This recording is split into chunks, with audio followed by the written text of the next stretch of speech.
Hare Krishna, everyone, and welcome back once again to our ongoing lecture series entitled The Glories of Our Beloved Sri Vrindavan Dham. Nama Om Vishnu Padaya Krishna Pishtaya Bhutale Srimati Bhaktivedanta Swaminiti Namane Namaste Saraswati Deve Gauravani Pacharane Nirvishesha Shunyavadi Pastatya Deshatarane. All glories to Srila Prabhupada. So we're continuing with our mini-series on stimulation for ecstatic love, and this will be part 182, in which we continue with our present theme of the glories of Srimati Radharani, and specifically, again, her tears. But before I begin speaking about her tears, I'd like to say we are discussing this subject matter so that one day we may cry tears in our service to her and her beloved Lord Krishna. After all, once again, that is the theme of this mini-series, stimulation for ecstatic love. We hope to be stimulated one day to cry for Krishna in the mood of Lord Chaitanya's Shikshastakam verse. O Govinda, feeling your separation, I am considering a moment to be like 12 years or more. Tears are flowing from my eyes like torrents of rain, and I am feeling all vacant in the world in your absence. It's one of our goals. Understanding this, our dear Govinda Maharaj once said, I have opened a crying school here in Bhubaneswara. Unless we cry for Krishna, we cannot get his mercy. And he would also often quote this verse, Gayanti mama namani rudanti mama samvido tesha maham parikritya nanyakrita janardana. Quote, those who sing my holy names and weep while speaking about me, such devotees have purchased me. Janardhan belongs to them alone. I do not belong to anyone else. Sri Krishna's words. Now, the same is stated emphatically in Chaitanya Bhagavat, Madhya Lila 24:72. Bhakti Yoga, Bhakti Yoga, Bhakti Yoga Dhana. Bhakti e Krishna Nam, Smarana Krandhana. Devotional service, devotional service, devotional service is the greatest treasure. Devotional service means crying while remembering Krishna's names. And it's so sweetly stated by our beloved Srila Prabodhananda Saraswati in his Vrindavan Mahimamrita 254.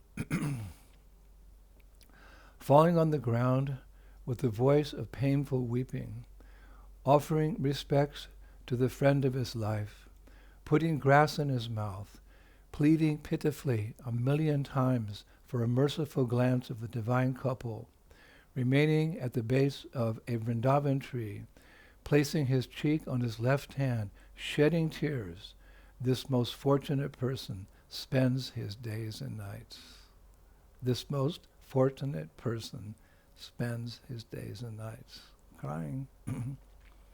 Now in Srila Rupa Goswami's Padyavali, verse 62, we hear Ishwarapuri say how even a mango tree, a mango tree in Vrindavan, cries in separation from Krishna, because of course everything is fully conscious in Braj.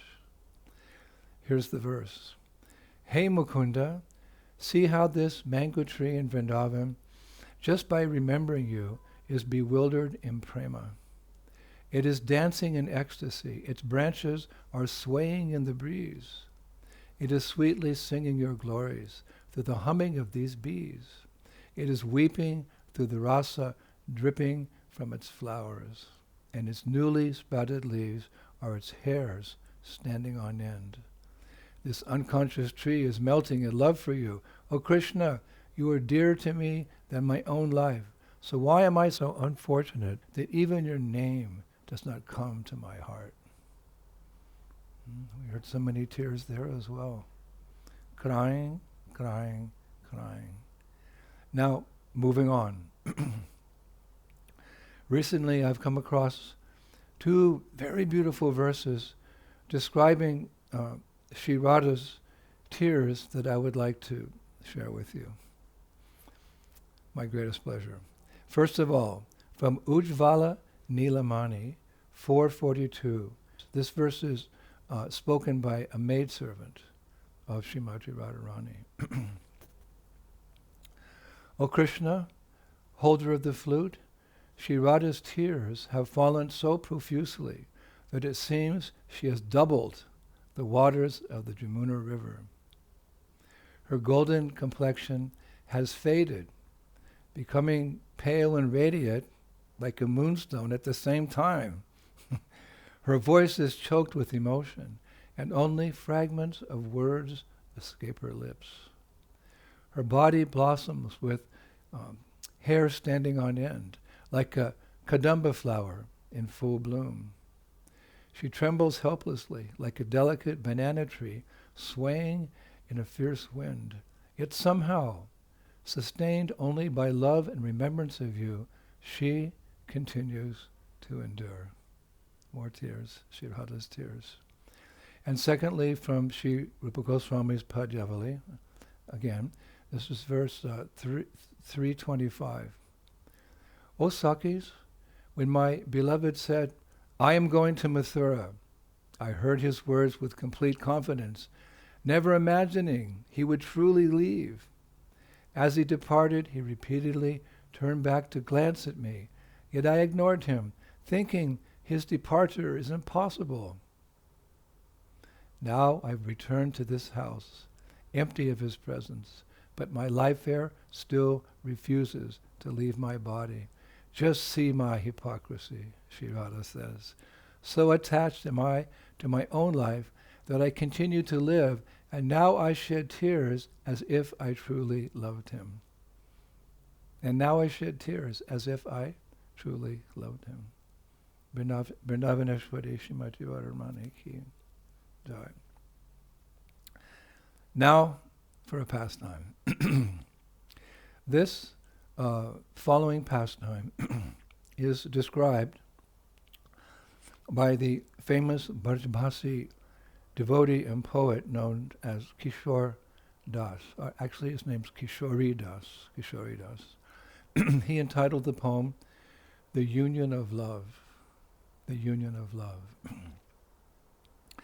One day, Srimati Radharani and her friends, on the way to worship Suryadev, the sun god, where she would secretly meet her beloved Krishna, stopped and took a bath in the holy waters of Radhakund.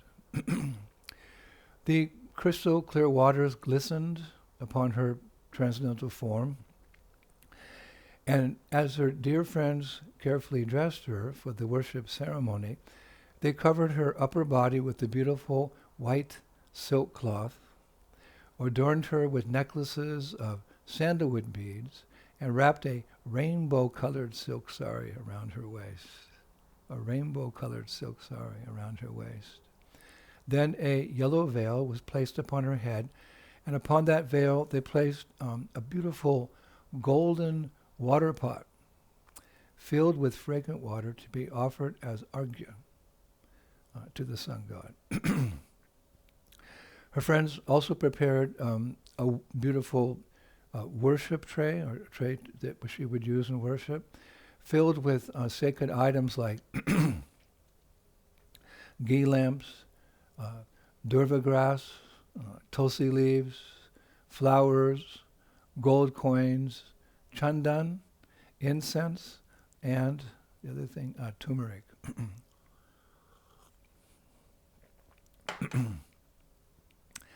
And a bright kumkum mark decorated her forehead, and it's described her long dark hair remained wet from her bath. So thus prepared, Srimati Radharani began walking towards Suryadev's temple, sun god's temple.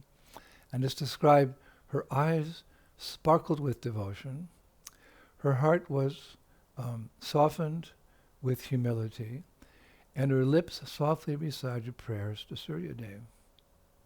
However, every few moments her meditation was interrupted by memories of Krishna. Interrupted by memories of Krishna.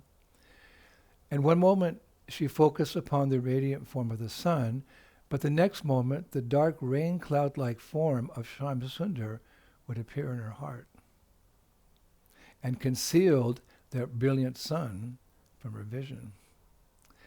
As she walked, she suddenly met the great Purnamasi Devi, Yogamaya, and immediately Srimati Radharani folded her palms and offered respects. Then she said, "O revered Mother Purnamasi, my day has become successful simply by seeing you. How fortunate I am that you have appeared before me. How fortunate I am that you have appeared before me." Now, Purnamasi, she smiled and she replied, "O crown jewel of Braj, one glimpse of you is equal to seeing hundreds of Lakshmis. You appear to be on your way to worship Suryadev." So at that point, Radharani bowed her head and said, "O Mother, your words are true. You please bless me so that I may perform this worship properly." Now Purnamasi replied, "O daughter of the sun, all your activities are dear to him. Surely he will be pleased by your devotion." So again folding her palms, Radharani spoke, "O Mother, please remove a doubt from within my heart. I wish to worship the sun with full concentration. However, whenever I meditate upon him, thoughts of my beloved arise. The dark cloud of Krishna's form covers the sun of my vision, and the eclipse of separation from him causes even that sun to disappear." So beautiful. "Please instruct me and purify my heart with your wisdom." And Purnamasi answered, "O most fortunate one, listen carefully. The true fruit of worshipping Suryadev is divine vision. His light purifies both mind and heart. When one meditates upon that radiant sun, riding his chariot drawn by 7 horses, one advances in spiritual realization. But when one penetrates deeper into that brilliant light, one reaches the very heart of the sun. But when one penetrates beyond the dazzling brilliance of the sun, one perceives the Supreme Lord, who is its source. Therefore, O Radha, do not be disturbed. Through the rays of the sun, worship the true master of your senses, Sri Krishna." So hearing these words, Srimati Radharani felt immense relief. She said, "O Mother, your words have removed all of my doubts. Please remain forever in the sacred land of Braj. Again and again, I offer you my obeisances." So then she continued to Suryadev's temple. Of course, we know why she's going there, to secretly meet Krishna. And upon arriving at Suryakund, carrying a golden water pot in her hands, she began offering sacred water to Suryadev. But the poet points out that at the very same time, another offering was taking place. What does that mean? She's offering water to the sun god, sacred water to the sun god. But at the very same time, another offering is taking place. And what is that? The poet describes. While remembering Sri Krishna, at the same time, tears flowed from the lotus-like vessels of Radharani's eyes as an offering to her beloved Lord, Krishna. And as she worshipped Suryadev, she prayed, "O Lord of day and night, O King amongst planets, please grant me the fruit of my vows. Bless me with the association of my beloved." And as these words left her lips, the rays of the sun above stretched towards her as if carrying his blessing. Bathed in that golden light, her transcendental form shone like molten gold. Her beautiful garments glistened, her jewels sparkled, and her flower garlands swayed gently in the breeze. Then suddenly, Srimati Radharani heard the distant sound of Mukunda's buffalo horn. And at once, her heart leapt in ecstasy. The poet describes her body became light, and she looked up. And there, approaching from a distance, was Sri Krishna. His threefold bending form also shone with incomparable beauty, as though the splendor of many suns had gathered within him. And as he drew nearer, the tears flowing from Sri Radha's eyes increased more and more and more until they formed a veritable stream. And that stream of love flowed towards Krishna and bathed his lotus feet. Bathed his lotus feet. It was as if Srimati Radharani were performing a sacred abhishek, not with the water from the golden pot in her hands, but from the tears of divine love for her beloved flowing from her eyes. So at that point, Krishna stepped forward and lovingly embraced her. And some of the Sakis showered flowers upon the divine couple, while others offered a beautiful arti celebrating their long-awaited reunion or meeting. Hare Krishna. We must thank that Brajbasi poet for that wonderful pastimes, which can act as a stimulation for our love for Radha and Krishna. So today, Prabhus, I would like to conclude with one of my favorite verses, emphasizing how we ourselves, one day, may participate in these loving pastimes, the Lord in Gokula, in the spiritual world. That's our goal. And after that shloka, that prayer, I will read part of a letter from Srila Prabhupada. It's dated on April 27th, 1970, to one of my godbrothers, in which he gives a vision how we can achieve that goal, his vision. So first the verse. It's from Prabodhananda Saraswati's Chaitanya Chandamrita, verse 88. I've said it many times. Yata yata gora padara vinde, vindeta bhaktim krita punya rasi. Tata tato sarpadi hridyakajmad, Radha paramboja sudhumba rasi. Listen carefully. One who is extremely fortunate may get the mercy of Lord Chaitanya as much as one can devote his full attention to the lotus feet of Sri Chaitanya. To that extent, he will be able to taste the nectarian service of the lotus feet of Srimati Radharani in Vrindavan. The more one engages in service to Lord Chaitanya, for us that means the Sankirtan movement, the more one finds oneself in Vrindavan, tasting the nectar of service to Sri Radha. Now this is something wonderful I'm going to quote next. I just came across this morning. It is simply wonderful. It's one idea how to perform that Sankirtan. Srila Prabhupada writes in this letter to one of my godbrothers, 1970. I was amazed. The moving Sankirtan party was programmed long, long ago. Even when I was in India, he writes. When there was talk about preaching amongst my godbrothers, I used to say to my godbrothers that when I would begin preaching, I shall take 2 trucks, one for Sankirtan party and one for carrying requisites, which means paraphernalia. And I would go from village to village throughout the whole world, preaching Lord Chaitanya's message. So the time has come, as per my dream. By the grace of Krishna, you are all carrying on this program. Please, therefore, organize this moving Sankirtan party, as you are already doing, from one school or college to another. If we can rightly impress the Krishna-conscious idea in some intelligent student's heart, it will be a great service.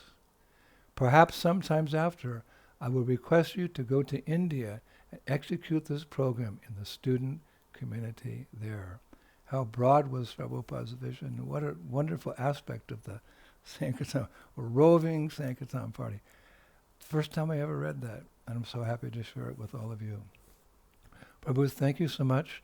I'm in China right now, busily traveling from city to city, town to town, village to village. Krishna consciousness is very successful here. It's a great pleasure, but I will find time for next Friday's class. So thank you. Glories to Srila Prabhupada. Shri Shri Gauranitai ki, Shri Shri Krishna Balaram ki, Shri Shri Radha Shama Sundar ki, Vrindavaneshwari Shrimati Radharani ki, Mayapur Dham ki, Gauranitai ki, Shri Krishna Sankirtan Yagya ki, Srila Prabhupada ki, back home, back to Godhead ki, Itai Go Pimanandi Jai Jai Sisi Radhe.